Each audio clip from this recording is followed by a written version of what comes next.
got some more. Now we've got Polish rifle squads.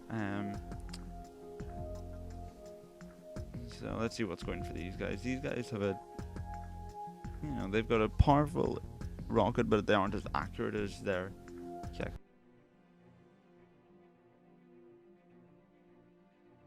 Czechoslovakian counterparts. And they seem to be using the Polish version of the Czechoslovakians unit, or were they? No, the Czechoslovakians are actually using the Polish vehicle. That's interesting. Anyway, so yeah, the Polish is they have the same transport as Czechoslovakians, and it's because both are using Polish equipment for some reason. But yeah, so here we go. So basic RPG. They seem to have a better grenade, so they're probably a bit better in infantry fighting than the Motorstrelki. And they cost about the same. So these guys are more all-rounders. The Motorstrelki are more dedicated, and they have the same kind of equipment as the Motorstrelki. Now we've got the PTR faggots, or Fago, getting those mixed up. So probably shouldn't. So these are the Soviet ATGM infantry. I think they've got the same. They seem to be pretty much the same as the German infantry, but they have a worse rifle, that looks like. So yeah, it's pretty much the same as the East German infantry, but they've got a worse rifle. But you do get a lot more, but they can travel faster if you spec it up their transport options up to the BTR 70, which is this full 95 kilometers. So these guys are more mobile than their East German variant, but they don't actually they're a lot more mobile. But look, you can also give them a transport helicopter with all the toys of Soviet transport helicopters. So these guys, overall, the unit itself isn't as good as the East German variant because its infantry rifle isn't as good. But apart from that, their range of transport options open to them make them a lot more of a mobile force. Then you've got the PTR Conquerors infantry. Now these guys have a very accurate and very high damage ATGM, 6 missiles as before. That's the only difference between the two, but basically these guys cost a tiny bit more, I believe. They cost about 5 more than the basic PTR faggots, but they have a much better ATGM. These are the ones I'd use. Actually, for quite a lot of games, I actually combined these two guys together, just so I can have lots of ATGM infantry if I lose the faggots. Or lose the Conquerors, so I have to rely on the Fagos. But yeah, so these guys have the same range of Soviet transport, of the fast armored personnel carriers, and some transport helos. No BMPs though. Now we've got the Igla infantry. Now these are very interesting. Their range isn't actually that good for an AA missile. They only go with 2,400. So these guys out in the open are going to die quite easily. But the thing is, the Igla is an incredibly accurate AA missile with 9, so it's almost guaranteed a hit, and it's got a HE power 5, so this thing can knock down NATO helicopters pretty quickly. Overall, these are a very good ambush AA, so you hide them in the woods, maybe 1 or 2 of them, and then if a NATO helicopter gets close, by the time it sees them, hopefully these guys will have fired their missiles and it'll be dead before it knows it.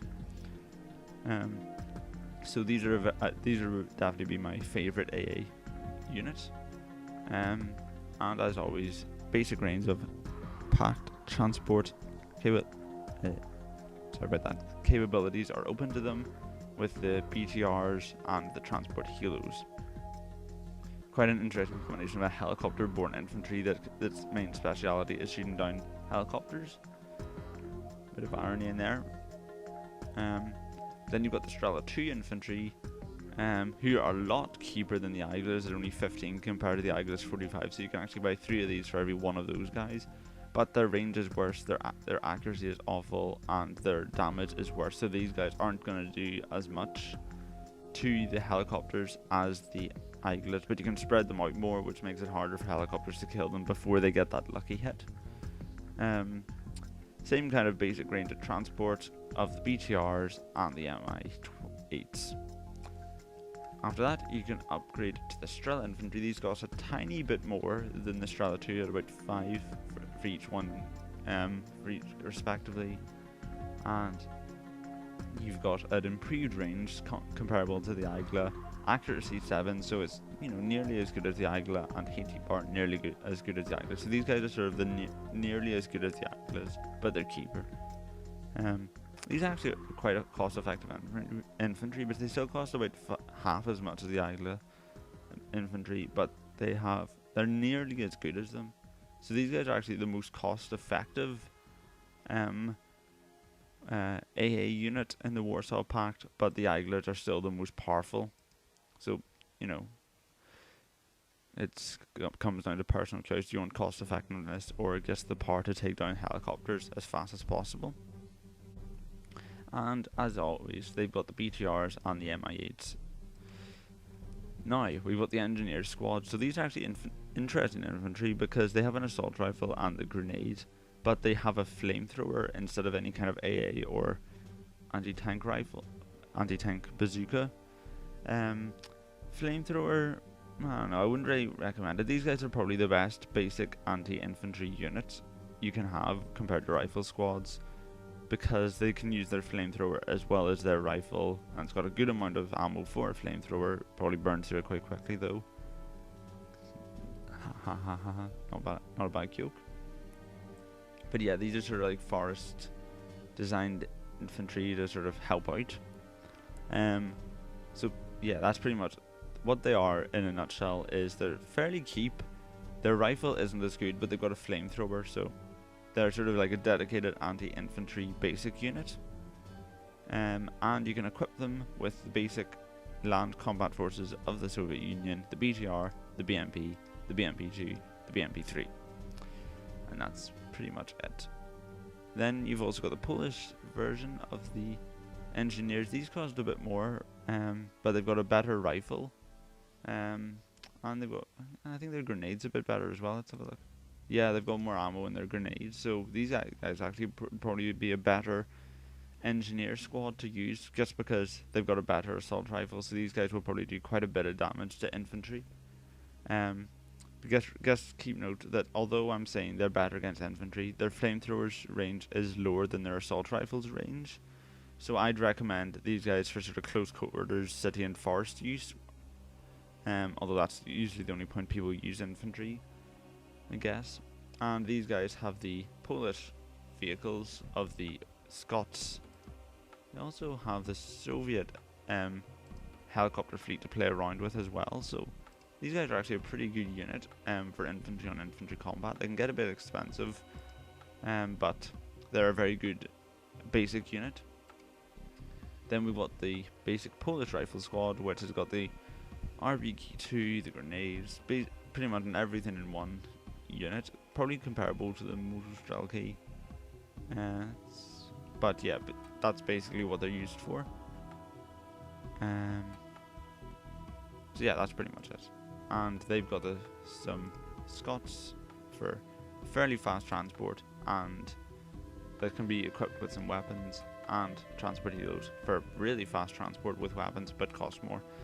Now, this is a very interesting unit, the Spetsnaz. This is a very specialist unit, but it's very good at its job.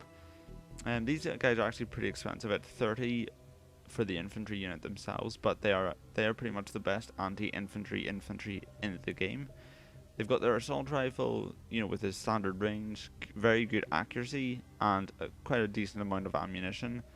But they've also got these napalm bazookas, which have a range that actually exceeds their assault rifles. These guys are quite good for open combat infantry.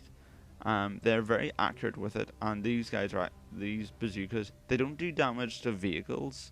They don't have any AP power, but they do a lot of damage to infantry. These can pretty much half kill an infantry squad in one shot. And they've got a decent amount of ammunition for it. They've also got these concussion grenades, which have quite a good range for grenades. Very accurate, so they'll always hit.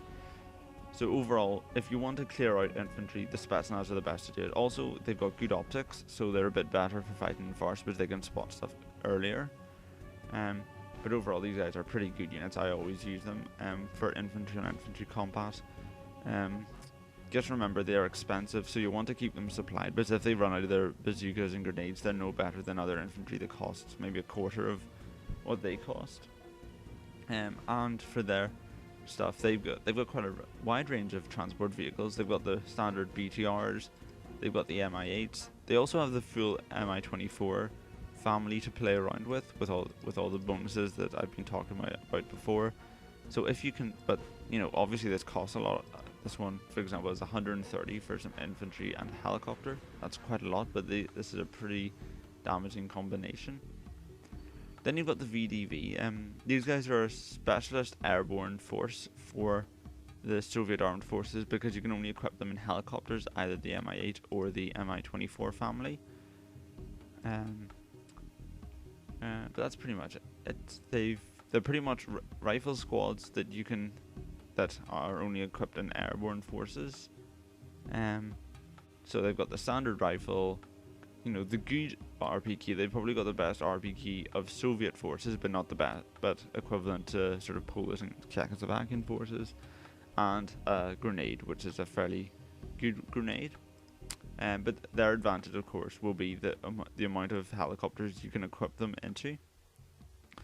Then you've got the Władysławski, hope I pronounced that right, but almost certainly didn't, which is the sort of Czechoslovakian rifle squad. Similar idea. I think they're more or less the same as the VDV, but they cost a bit less because they've got a worse RPK, but they've got more ammo for their assault rifle, and it's the same. So these guys would be a more sort of infantry focused unit than the VDV.